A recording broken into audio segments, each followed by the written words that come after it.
Bonjour chers amis qui aiment l'histoire. Je vais montrer ici, à travers cet enseignement,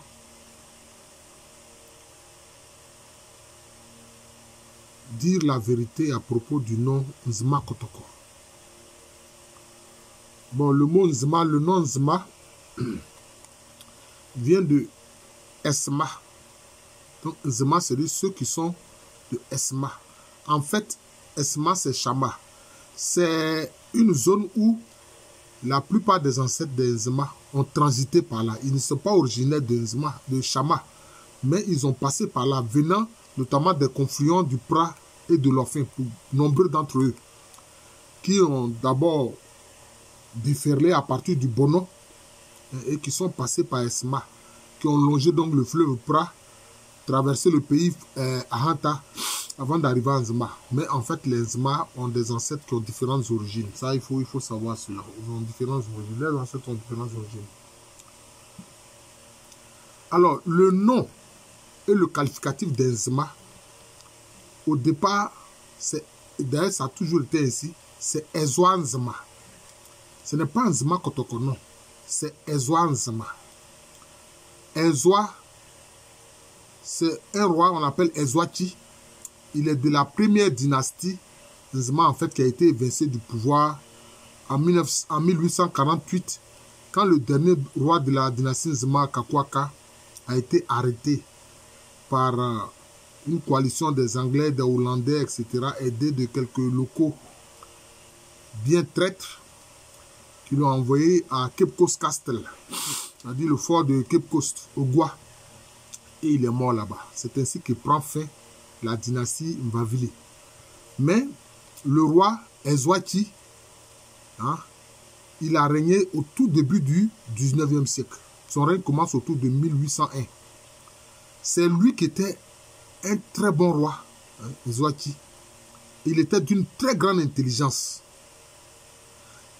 C'est déjà pendant son règne que tous les Nzima qui ont des ancêtres qui sont originaires de différentes extractions prennent conscience d'être un peuple.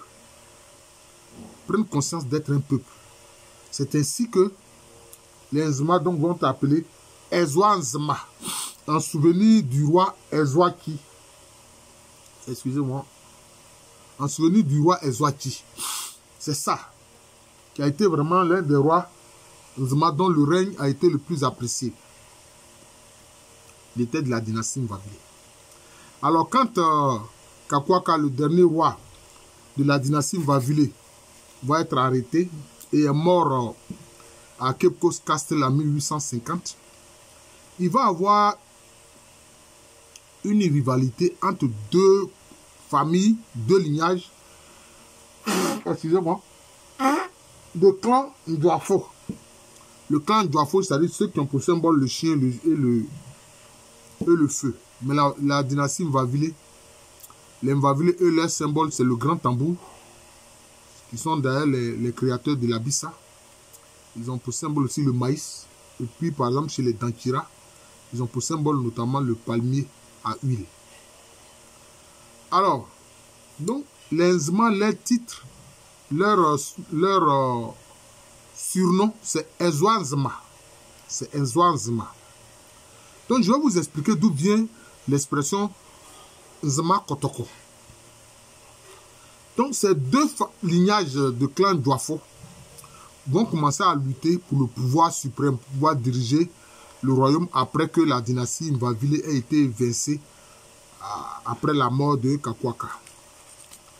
Et cela va provoquer une guerre civile. Cette rivalité entre les clans Ndwafo va provoquer une guerre civile de 1868 à 1874. Donc c'était une guerre civile. Une guerre civile qui a divisé le pays Nzima, et certains se battaient pour l'une des familles Ndwafo. Donc l'un des protagonistes, on appelle Kwasi Amechi, qui finalement deviendra le roi qui va régner de Benyini jusqu'à la partie ouest, jusqu'à la limite ouest du pays. Et puis maintenant, Bilé, qui va régner à partir de Adouambo jusqu'à l'Ankobra, jusqu'au fleuve Ankobra, jusqu'au-delà du village de Saoma. Alors, en fait, Bilé, il a succédé à son frère Avo. Donc, le conflit d'abord a commencé entre Amechi et puis Avo. Et quand Avo a été tué dans les affrontements à Doussouazo, c'est là que Bilé lui a succédé. Mais au début des affrontements, en 1868, un an après, disons autour de 1869, Amechi a eu, et ses troupes ont eu des difficultés militaires. Voilà.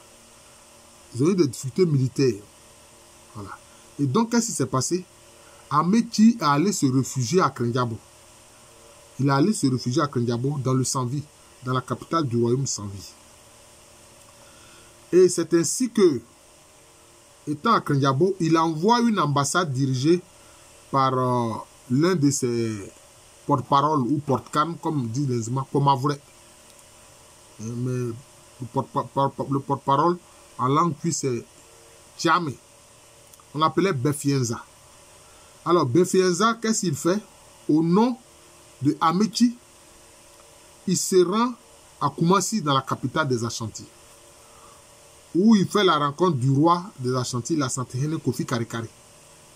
Et de la part de son roi Amechi, il demande l'aide militaire du roi Ashanti dans sa guerre contre Avo.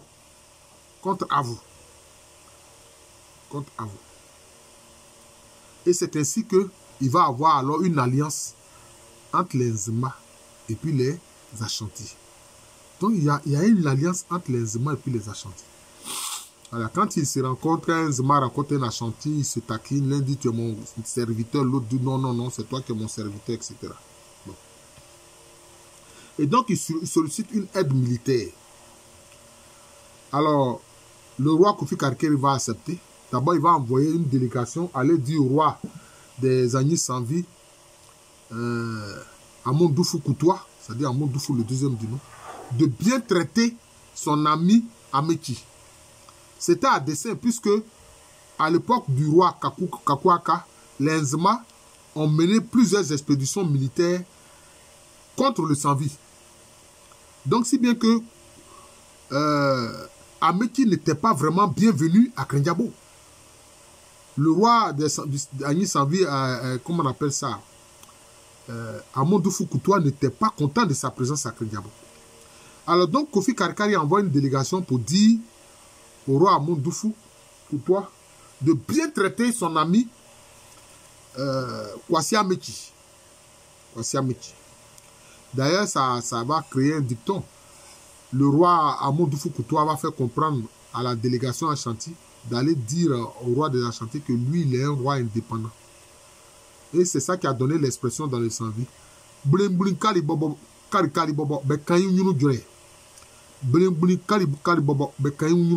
que même le roi, devant le roi Karikari, on dit ce qu'on pense.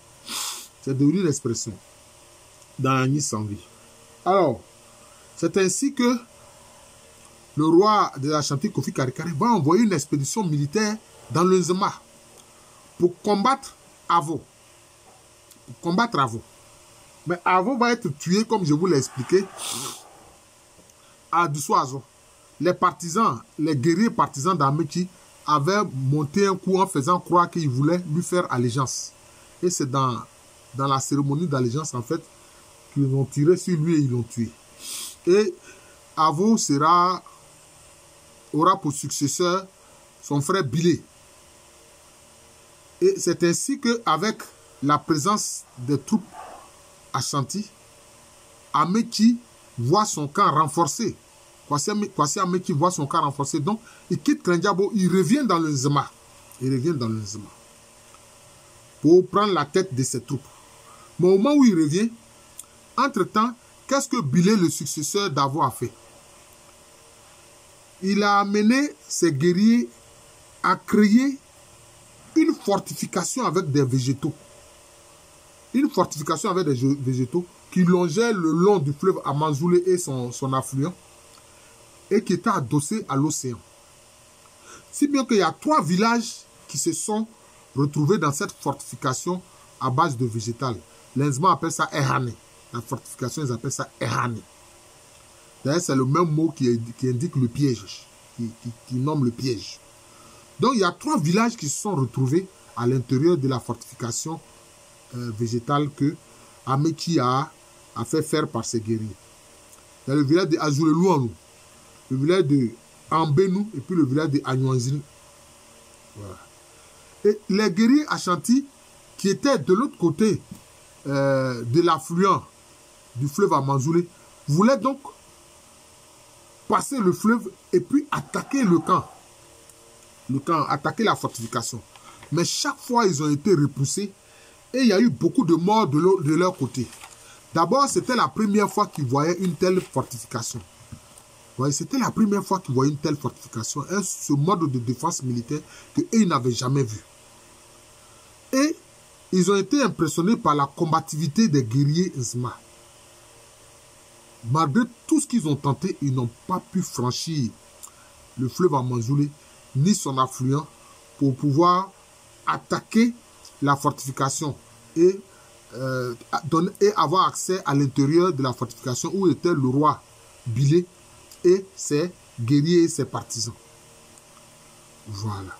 Et cette façon de faire là, ce mode de défense, ça a impressionné les guerriers Ashanti. Ils n'en avaient jamais vu. C'est ainsi qu'ils ont dit, ah, mais ces Nzema là, ils sont aussi combatifs que nous les Ashanti. Parce que le surnom du peuple Ashanti, c'est Asante Kotoko. Kotoko, c'est le porc-épic. Kotoko, c'est le porc-épic. Mais le surnom complet, c'est Asante Kotoko. Ou comme appelle Beba. Les Ashanti porc-épic. Si vous tuez 1000 autres vont surgir. Donc, ils ont été impressionnés. Donc, ce sont ces guerriers Ashanti là qui ont surnommé les Nzema Kotoko. Tout comme eux, ils sont Ashanti Kotoko, ils ont surnommé les Nzema Kotoko. C'est-à-dire Nzema porc-épic. Mais en fait, derrière l'animal Kotoko, on veut signifier que c'est des gens intrépides. Donc, Ashanti Kotoko, c'est-à-dire Ashanti intrépide. Et eux aussi, ayant vu la combativité des Nzema, ils ont surnommé les Nzema Kotoko. C'est-à-dire les Nzema intrépides. Donc, des guerriers intrépides, des Nzema qui sont des guerriers intrépides. C'est de là que vient le nom Nzema Kotoko. Sinon, de tout temps, le surnom du peuple Nzema, c'est Ezwa Nzema. C'est Ezwa Nzema. C'est-à-dire l'intelligence Nzema. Des gens qui sont... Ça renvoie même à l'intelligence, à la sagesse. Voyez. Qu'a eu justement le roi Ezwa qui appartient à la dynastie Babilé et dont le règne commence au tout début du 19e siècle. Voilà. Parce que là, depuis, disons, le 15e siècle, de différents groupes Akans se sont installés sur l'espace Nzema. Au début du 19e siècle, vraiment, ils ont la conscience d'être un peuple. C'est ça, en fait. Ils ont la conscience d'être un peuple. Depuis le 15e siècle, ils ont commencé à s'installer. Certains sont venus du Bonor, d'autres sont venus de l'Akwamou, d'autres encore de la Dansé, de la Tchem, de la Chanti, du Sahie, de l'Ebrosa, de la Hanta, de l'Egira, etc., du Wassa. Voilà. Donc, les ancêtres sont de différentes origines. Du Fanti, etc. Tous les peuples à Akan alentour sont venus peupler le pays Nzema. Et puis les Zéotilés aussi. D'ailleurs, les Zéotilés, ils ont créé plusieurs villages. On peut en citer, par exemple, Nzoulezo, Aoumaneso Azo,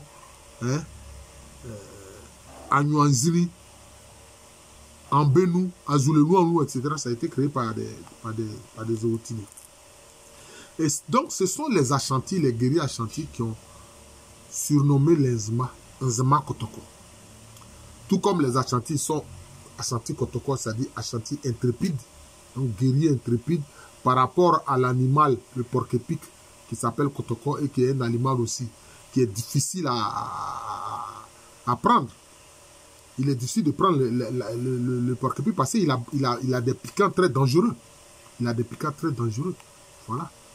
Moi, quelquefois, j'ai vu des images soit de lions ou bien de panthères, etc., qui voulaient attaquer le porc-épic pour le dévorer, mais ils n'ont jamais pu, à cause de ces piquants. Parce que le porc-épic est vraiment environné de piquants.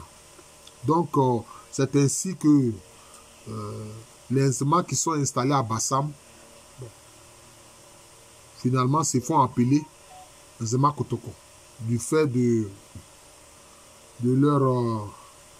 leur roi, Tanoué Désiré. Voilà, c'est ça, Tanoué Désiré. Ils se font appeler Nzema Kotoko. Mais il faut comprendre qu'à l'origine, le surnom de Nzema, c'est Zoa Nzema. Ce n'est pas Nzema Kotoko. Mais ceux qui sont installés à Bassam, donc de plus en plus, se font appeler Nzema Kotoko. Donc je voulais expliquer d'où vient le nom Kotoko. Voilà.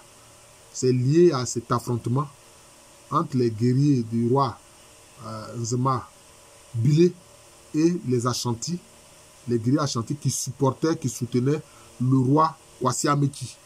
Kwasi Ameki et Bilé qui se faisaient la guerre pour avoir le pouvoir sur tout le royaume Nzema. Et d'ailleurs, finalement, aucun d'eux n'a eu le pouvoir total.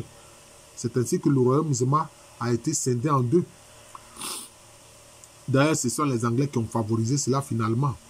Il dit, mais vous faites la guerre, aucun de vous n'arrive à gagner. Donc, c'est ainsi que Ameki va diriger le pays Nzema depuis Benini jusqu'à la partie ouest, jusqu'à la lagune Ei.